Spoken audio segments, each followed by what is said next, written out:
Hey guys, I'm Chad Hoover. In today's video, I'm going to talk to you about the best lures for fishing the fall transition into the fall and even early winter. Fish on! That's a toad, brother. Golly! All right, guys, so before we jump into today's video, I got to thank our sponsor, Alabama Mountain Lake Association, and Visit North Alabama. Listen, if you're looking to plan the ultimate family vacation this fall or any time of the year for bass, for barbecue, for bourbon, for history, or just to spend time in the great outdoors, you can't pick a better place than North Alabama.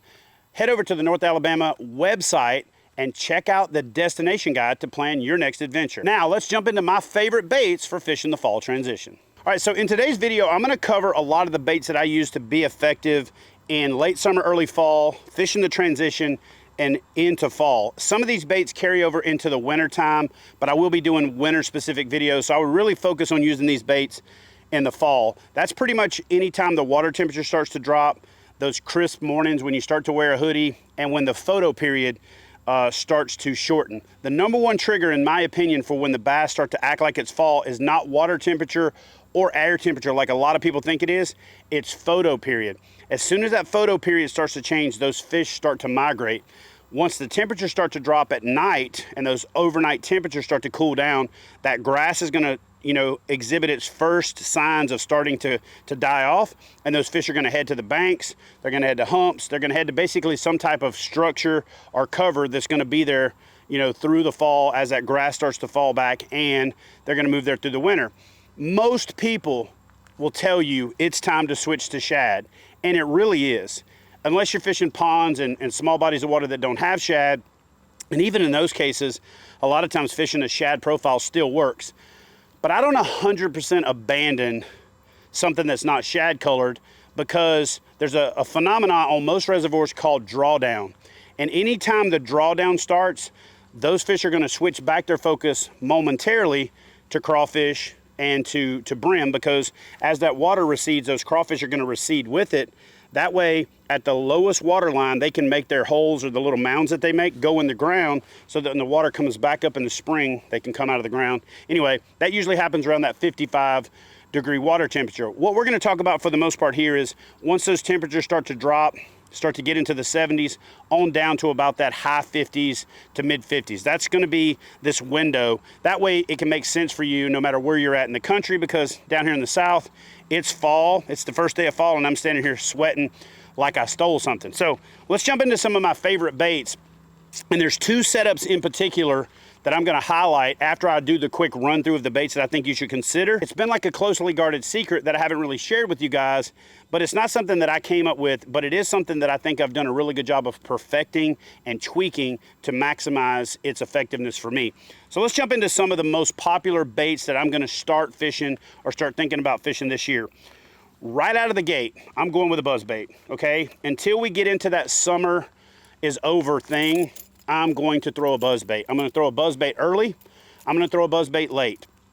So peak feeding times, I'm going to throw something bright and shiny, okay? Peak feeding times, look at Bass Resource, find yourself any type of solo lunar chart. They're in the back of magazines and things like that. But I'm going to throw something bright and shiny during the peak feeding time, and off peak, I'm going to throw something black. This time of year, I like the counter-rotating blades. This particular bait is from Booyah. It's got a flat, wide head, and it's got these counter-rotating blades, so you can reel a little bit slower. Those fish are still lethargic. They haven't really gone crazy yet. The buzzbait bite is going to somewhat die off relatively soon, but it's going to be deadly effective for the first part of the fall transition. I'm going to have narrow windows that I fish the buzzbait. After I come off of the buzzbait bite, I'm going to a chatterbait, okay? The number one player for me right now is this MiniMax from Z-Man. The jackhammer is still a deadly effective bait, but because of the shad and the size of the shad that these fish are starting to ball up, I have a lot more success with the MiniMax. I started fishing the MiniMax late last year, fished it through the fall, into the winter, early spring, and I've had confidence in it. But I think the best trailer for this time of the year is just a standard straight tail fluke. If you want to fish high in the water column, go with the Zoom Super Fluke. If you want to get a little bit more weight to it, a little bit more water displacement, and you want to cast out past these schooling fish, get it down below them and reel through the bottom of the school so you're targeting those bigger fish, then I would go with the D-Shad from Yamamoto. That D-Shad is basically like a fluke profile that's got the weight of a SENKO. And it's one of my favorite baits. In fact, we're gonna factor that back in here in just a second. But that Z-Man MiniMax with that fluke trailer on it is gonna be a killer. The D-Shad from Yamamoto is by far my favorite. Now, a bait that I'm about to add into rotation, because it just came out, I got a couple of them at iCast, I've been able to experiment with it, and after those fish get really balled up, I think that this slobber knocker from Berkley may stand out. And the reason for that is it has a little bit of slop in the blade back and forth the way that it's set up, and it has a tendency to kind of search more, and once it gets over to the side it breaks free and darts. And so when those fish are crippling those shad and those shad are falling out of the bottom of the school, I think that slobber knocker is going to be deadly effective. Now, I don't have a lot of experience with it yet. I can't say that 100%, but we're gonna put this thing through the paces this fall. But I highly suggest you add one of these to the arsenal. I picked up some in 1/2 ounce and 3/8 ounce. I think the 3/8 ounce profile is gonna serve me a lot better, especially if I go in there and throw one of these flukes on there, like I just showed you on the MiniMax, to add even a little bit more weight to it. I like that little bit thinner profile because it creates a little bit more displacement, but it looks more like the size of those, you know, young of the year shad that are moving into the fall, that they're starting to really bunch up. Now, topwater. I'm gonna tell you that topwater is by far my favorite, which is also why I'm fishing a buzzbait quite a bit. Two of my favorites, if you guys haven't seen it yet, I'll put a link in the description box to my popper video. Now that we're moving a little bit further into the fall, I did this video to get you guys out ahead of it. And like I said, I'll link it up in the description box below. But a popper is by far one of my favorites. And then once those fish start to get a little bit more aggressive, that water temperature gets down into the mid to low 70s, even in the upper 60s, I'm gonna switch to a walk the dog style bait. I love the Strike King, Sexy Dog, and Sexy Dog Jr. But one of my favorites, for the same reason that I like the popper, is this Walkin' Boss Jr. from Livingston. And the reason for that is this bait has EBS, or electronic bait sound technology. And I think you guys will be able to pick that up right there. Let me just shut up for a second. And so the reason that I'm not as big a fan of the walk the dog style bait early in the fall transition is because you can't keep it in the strike zone as long. And that's why I go with the popper. But if you want to add that little bit of extra attraction, you throw this thing up around cover, you throw it up around wood, up over the top of laydowns, you give it a couple twitches, let it swing wide by tying a loop knot on it, and then let it set. And because of that EBS, that electronic bait fish sound, it attracts those fish up off of those laydowns, out of those brush piles, off of those, you know, pieces of cover that are out there in that 6 to 8 foot of water. So that bait right there is by far, over the last 3 or 4 years, my favorite topwater for the fall transition. Once they get really aggressive, I can go to a Sexy Dog, a Mega Bass, or something like that and keep it moving. And they're mostly striking it because of the action. But I think when you're really fishing it slower, early in the fall transition, and then later, as you start going into fall, into winter, this Walkin' Boss Jr. with that EBS in it is deadly effective. It's got sound, this has got flash, deadly, you know, 1-2 punch. The next bait in my lineup that I'm gonna go to way earlier than most people is I'm gonna go to a jerkbait. Now, I'm gonna fish this jerkbait like a jerkbait, and I'm gonna jerk, reel, pull. So I'm gonna jerk, get the dart, jerk, get the dart. I'm gonna then reel it steady, and then I'm gonna pull it, and I'm gonna stop it and let it turn broadside in the wake that it creates. I'm gonna be fishing a shallow diver. This World Minnow from Shimano, I got it late last summer into fall with the flash boost and the jet boost. This thing casts a country mile. It's got a crazy action, and when you let it sit still, that flicker of the flash boost just drives them crazy. Now, that's a bigger deal later in the fall into winter transition when the water gets colder, because you're gonna pause it more. I think a jerkbait becomes a pause bait once you get into the you know, mid to low 50s. But right now I'm fishing this thing snatch, snatch, reel, snatch, snatch, reel, pull. And the pull is just to pull it and then give it some line back so it runs into its own wake and turns broadside. And when they see that thing right there, they just can't help but grab it. Another bait in that category, I'd be remiss to say that, you know, the Mega Bass jerkbaits are not a big part of my arsenal. I like them earlier in the winter though. I like Mega Bass a little bit earlier in the winter when I'm truly pausing that jerkbait. Is again the Livingston jerkbaits. They've got that same EBS built into them. And when the fish are down below the schools and every now and then coming up and targeting those wadded up shad, I can fish this out on a grass line leading into a creek mouth. I can fish it right down the middle of a creek, jerk, pause, and let that EBS do its job, and then steady reel it, jerk, pause, steady reel it. I almost fish this like a combination of a chatterbait and a wakebait, and flat out kill them on that thing right there. So again, the World Minnow, the Livingston jerkbait, and don't overlook the Megabass. I just don't have my Megabass box with me, but great options. I tend to go to the Megabass a little bit later in the season when the water's a little bit colder. Now, I'm a big fan of this presentation that I'm about to show you, but I got one last category of lure that I really would be remiss if I didn't talk about. This is one of my favorite types of presentations in the spring, and it's a wake bait. Now, a wake bait is basically top water for dummies. If you have a hard time working a walk the dog style bait, if you have a situation where you always jerk the lure out of the fish's mouth when they blow up on it, a wake bait is going to be your best friend. This is one of the Macbeth from Shimano that has jumped to the front of my favorite wake baits. I still love my Strike King wake baits. I still love, you know, some of the stuff from Megabass. Yozuri makes an SS minnow that I always move to once we get into the 60-degree water temperature range. And then this Yozuri Noiz-E, N-O-I-Z, a little bit later. Once the water temperatures start to cool down, once they've moved back up shallow and they start to work their way up the creeks and they're targeting a little bit bigger shad, I'll move to this thing right here. If you notice in the back, it's got a prop. I will play with tightening that prop up, opening that prop up, and in some cases even cutting that prop off on one side just to vary up my action. This thing is really like a steady retrieve, like a spinnerbait, but you can rip it and give it some line back and it'll turn broadside and pop up on the top. You can just kind of jiggle it and it'll sit there. The bass absolutely destroy this thing. You fish it like a wake bait just below the surface, or you can raise your rod tip up, slow reel it, and it's almost like a S-waver and a whopper plopper combined, but it's a little more subtle. So that thing right there is flat deadly. Again, that's the Yozuri Noiz-E. But my favorite wake bait, and if you're gonna be throwing to the bank, if you're gonna be fishing around cover and shallow water, you can't beat this. But when those fish are schooling out deep and they're out there blowing shad up on the top, throw a wake bait past them. Just let it sit there. Slow reel it a little bit. It's one of the best subtle topwaters ever. Once those fish start schooling, just start reeling through there, and it's gonna have a little bit different contrast. It's gonna have a little bit tighter V wiggle. It's gonna create a wake on the surface that makes it look like it's a small school of shad, and they're gonna murder that thing. But again, throwing against the bank, throwing over the top of shallow wood, you cannot beat a wake bait.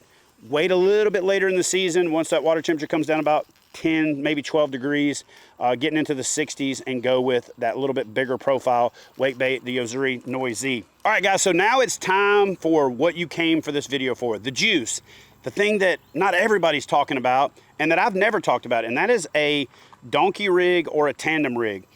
A lot of folks throw this. Not as many folks talk about it, but let me show you how I set mine up. First and foremost, I like to tie the Knot Right Albright, or my version of the Albright knot, and I will put a link in the description box for that instead of showing you that video in this video. And so what I do is I need about a 10 or 12 inch piece on the front, and then I'm gonna go anywhere from 2.5 out to almost 3, sometimes even 4 feet on my second piece of the leader. The only downside of this is if you hang up or if you break this off, you do have to retie your leader. I've got it down to where I can retie it in about a minute, minute and a half, and that includes getting out my fishing line and the whole nine. Here's why this tandem rig is deadly effective. I'm gonna fish a D shad almost exclusively on this thing early on. In other words, I'm gonna have a D shad on the front, a D shad on the back. And again, I told you earlier in the video that I don't automatically just jump to shad colors. In fact, and I don't know why it works, I just know that it does. In a lot of cases, I'm gonna go dark in the front with this green pumpkin D shad, and I'm gonna go olive shad, Tennessee shad, or even pearl or albino in the back. And I've never seen a real difference between which one outperforms the other. I've actually played around with putting the dark in the back, the light in the front. I just seem to do better with the darker bait in the front for whatever reason. I think it contrasts a little better. I think they see it, they either flash it and miss it and grab the other one, or it gets their attention, then they see the brighter bait and grab it. But again, I catch them on both. But a modification that I made about 2 years ago is I started playing around with these Yamamoto Zako with the Y-tail on them, the swimming version. And initially, I would use a big hook in the back, a big hook in the front. So here's how I've evolved this setup and how it has become deadly effective for me. And this is probably my #1 go-to during the fall transition. In other words, it's still hot out. The days are getting shorter, the mornings are cooler, but by 9:30, 10 o'clock, it feels like a summer day. I use a 4/0 Mustad grip pin hook in the back, and that's just gonna help keep that bait nice and locked in, okay? But it's also a little bit heavier gauge wire, so it's gonna make that bait fall a little bit more. You can experiment with this, and depending on how deep the fish are, you can go to the keel weighted version, or you can add a bullet weight or peg a weight to the front of it to make the back pull that front bait down. You can do the opposite, peg the front, add a keel weight, let it hit first, and scoot along the bottom. It's almost like you're fishing a Lindy rig, but both of them are actual lures. Now, here's the big tweak that I made with this Zako, and I do this also with paddle tail swim baits like a Kayak or something like that. I rig it sideways, okay? And the reason that I rig it sideways is I want the weight on the side of the bait. And I drop down to a little bit smaller hook. I'm gonna go from a 4/0 down to a 3/0, or in this case, a 2/0, because I want the back bait to be heavier. I want it to pull this bait down, and when I snatch it, I want this bait to turn sideways, and because it turns sideways, it's got more surface area on the bottom, which is gonna make it dart up to the top. It's actually gonna break the surface. When it breaks the surface, it's gonna look like those shad that are getting murdered by those schooling bass, and because it's broadside, it's gonna fall in a little bit more of an irregular pattern and look like an injured bait fish, while this heavier D-shad in the back is gonna pull it to the bottom. All right, so the way that I'm gonna fish these is I'm gonna fish this over rock, over wood, over any kind of hard cover that those fish are starting to move to.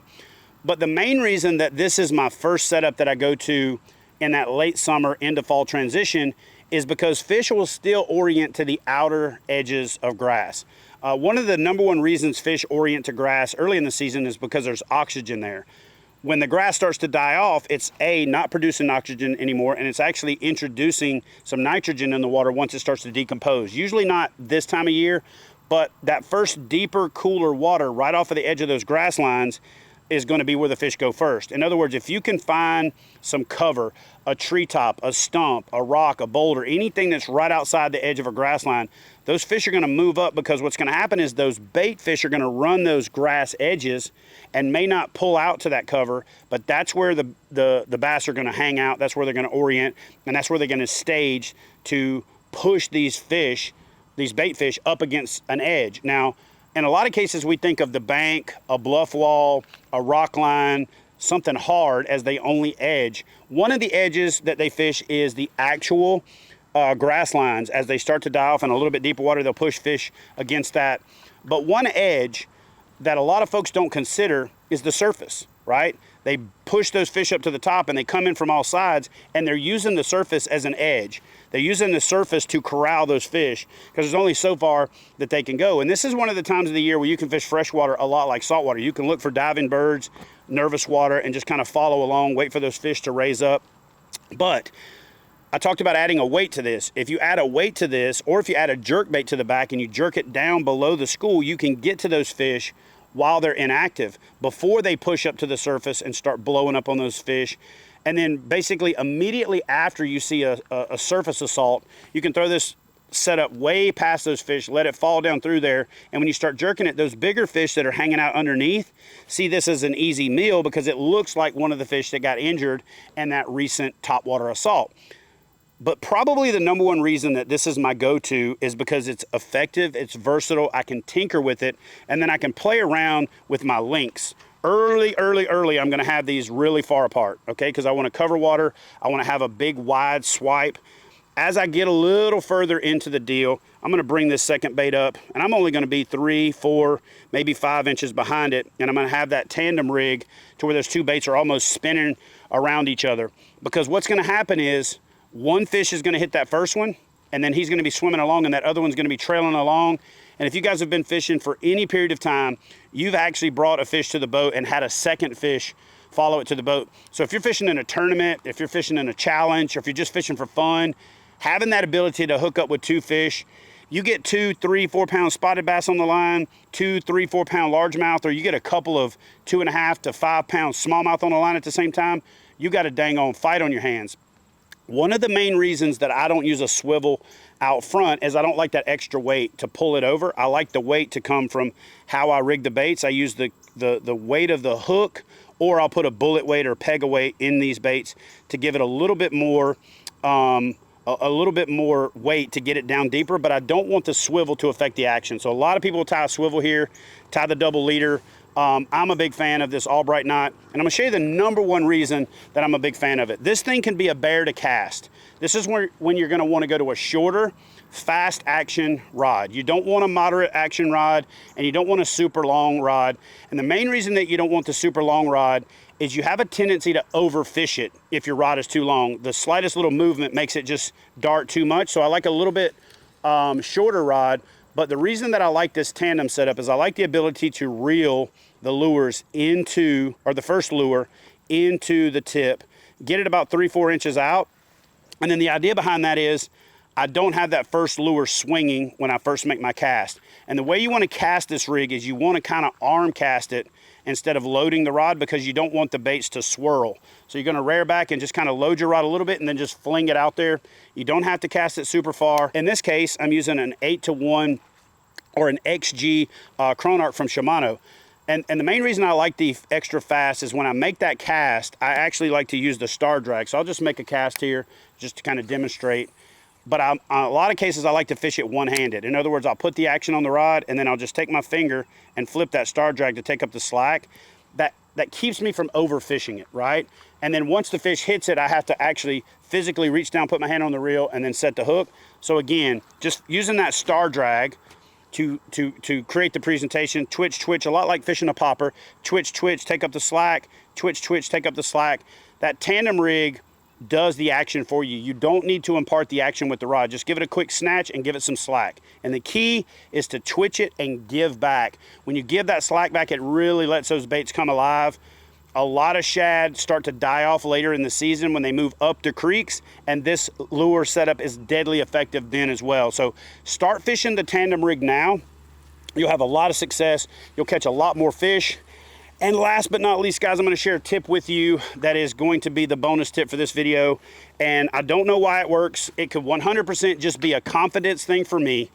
But this time of year, everybody's fishing white baits and shad colored baits. And when you throw your lure into a school of shad and your bait is silver and white, you're lottery fishing, because your bait looks just like the other 5,000 baits out there. So again, I don't know the science behind it. I've tried chartreuse, I've tried blue, I've tried other colors, but for whatever reason, orange trailed on the tip. Trim it down a little bit on a chatterbait, on a spinnerbait skirt, and in a lot of cases on the tip of my soft plastics. Orange just makes it stick out. I think when they're looking up, it shows up a little bit better. The chartreuse kind of gets blended in with the white, so it contrasts. And when I'm throwing that bait in there trying to stick out from the crowd of 10,000 bait fish, I just get a heck of a lot more hookups. And I use Spike It. I try to steer clear of the garlic stuff because I'm not a big fan of garlic, because I know that studies have shown that garlic is actually offensive to bass. I know that's going to come as a shock to a lot of you guys that fish garlic on everything. I just don't. Plus, I don't like the way it makes my truck smell and my gear bags and all that. So anyway, I use the Spike It non-scented version. Throw a little orange on there, trim it down, throw whatever your favorite trailer is on there, maybe tip that in orange as well, and you're going to have a lot more success. I think it just helps make your bait stand out. So guys, there's some of my favorite baits for fall. Do not be afraid to throw this tandem rig. Get out there and throw it everywhere. Figure it out, tweak it, play with it, experiment with different soft plastics. But I promise you, the 1-2 punch of a tandem rig is not only going to put more fish in your boat during the fall transition, but it's something you can fish all the way through the winter. I'll see you guys in the next video.